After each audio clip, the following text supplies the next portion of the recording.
আওয়ামী আমলে সংবাদপত্রের স্বাধীনতা ছিল না, কিন্তু বর্তমান সরকার গণমাধ্যমের স্বাধীনতা নিশ্চিত করতে কাজ করছে বলে মন্তব্য করেছেন তথ্য ও সম্প্রচার প্রতিমন্ত্রী ইয়াসের খান চৌধুরী। দুপুরে চট্টগ্রাম প্রেস ক্লাব মিলনায়তনে চট্টগ্রাম মেট্রোপলিটন সাংবাদিক ইউনিয়নের কার্যালয় উদ্বোধন ও আলোচনা সভায় তিনি এসব কথা বলেন।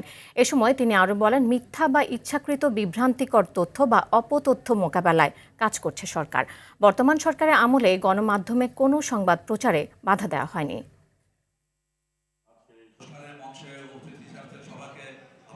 আপনাদের এই পর্যন্ত কেউ বলতে পারবে না যে আমরা কোনো রকম কোনো খবর প্রচারে বাধা দিয়েছি বা হস্তক্ষেপ করেছি।